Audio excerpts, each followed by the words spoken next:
this Economic Principles, Masters and Mavericks of Modern Economics by David Warsh. Quite interesting. Yes, yes. In praise of this book, Economic Principles, David Warsh has two qualities rare in economic journalism. He actually likes economics and he knows a great deal about it. The columns contained in the Economic Principles uh, are consistently well informed, lively, and interesting. Together, they provide a marvelous introduction to the current scene in economic thinking. Is Robert E. Lucas Jr., University of Chicago. And there are many others who have written. You can go through the book yourself. Um, like Kenneth J. Arrow writes, over the years, no journalist has kept up so well and so astutely with the development of economic thought as David Warsh. His precise and interesting sketches have stood the test of years very well indeed. Well, this is the ISBN for you. Reading from the front flap about the author. For nearly 10 years, readers of the Sunday Boston Globe and newspapers around America have delighted in David Warsh's column, Economic Principles. This collection shows why, taken as a whole, Warsh's writing amount to a vast and colorful group portrait of the personalities who dominate modern economics, from the luminaries to unknown soldiers to eccentrics who add sparkle to the tapestry. Partly a history of controversies in economics, partly an essay on the evolution of the field. Economic Principles offers a glimpse of one of the most important stories of our time, the metamorphosis of a priestly class of moral philosophers into the mathematical mandarins of today, whose ideas are reshaping society even as they reveal its workings in ever more subtle detail.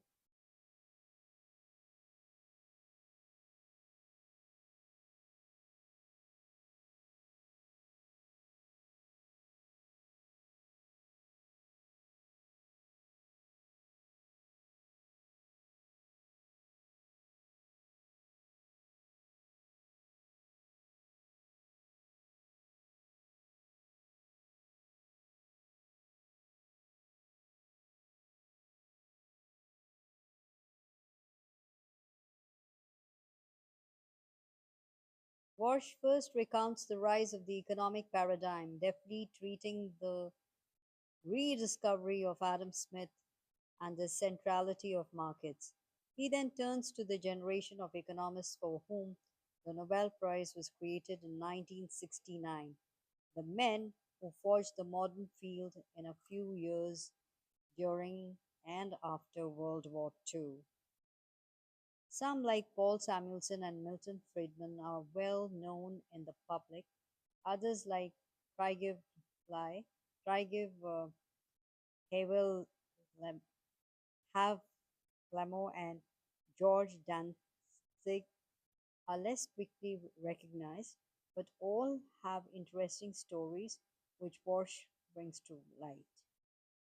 Now, tracing the high tech revolution to the current generation, he sketches younger scholars um, and others less popularly known who rule the field today, marking the most powerful applications of modern economics. Walsh explains how the ingenious rocket scientists of Wall Street are creating new markets, and the business schools, wizards, and leading corporate executives are reinventing the organization. So that's his photo. Finally, in exploring the implications of modern economics, Warsh introduces us to scholars operating on the boundaries of the field from the Jane Jacobs to Noam, Noam Chomsky and to the critics like Donald McCloskey and Robert Rigg, who have brought a bit of moral philosophy back into the economist's brave new world. At every step, Warsh maps the field with a journalist's eye for detail. Readers will see why he is considered one of the most consistently stimulating economic journalists in America today. Well, all of these are his essays, the essays that he's written. Contents here, as you can just go through them. And some of them are very interesting. Look at this. He has the younger generation put here. The new economics by Paul Krugman. Look at these essays. How many of these? And you have fourth, he has engineers after the crash, financial engineering, and all of that. Fifth section was critics. Sixth, he talks about neighbors. 37, he talks about practitioners and acknowledgements and index. So, in the introduction, you have the social world of economics, is what this book is about. It is a survey of the field and its neighboring disciplines in the form of snapshots taken at weekly intervals over the last 9 years and published in the Boston Globe. That's a daily newspaper. Taken as a whole, these may add up to a panoramic view of life among the economists, not a thesis, but just a record of how during the 1980s the profession saw its past, present, and future. Like after they leave school, people get their ideas about economics as funny ways. They follow columnists for a magazine. They read the worldly philosophers, etc. It's very interesting if you read the introduction too.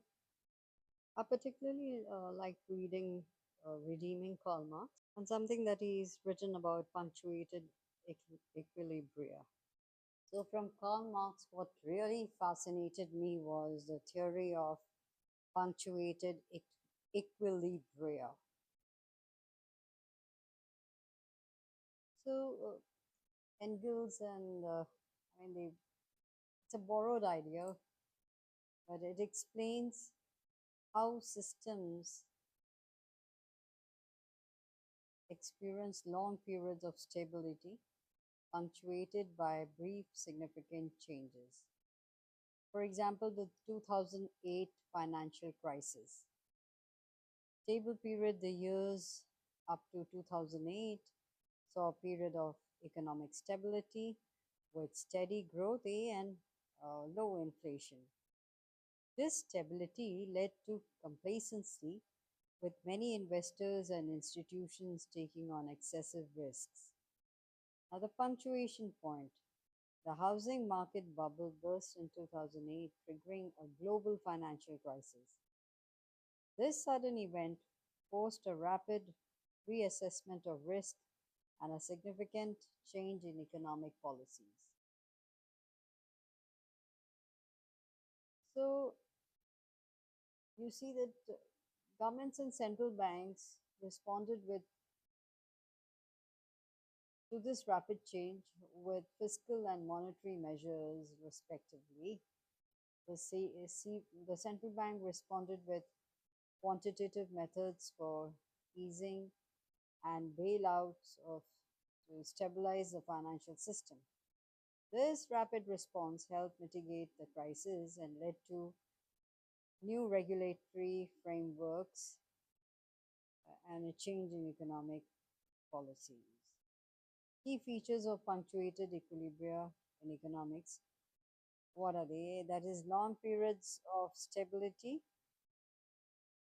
Uh, that is, here the growth is steady and predictable. And then there's sudden change.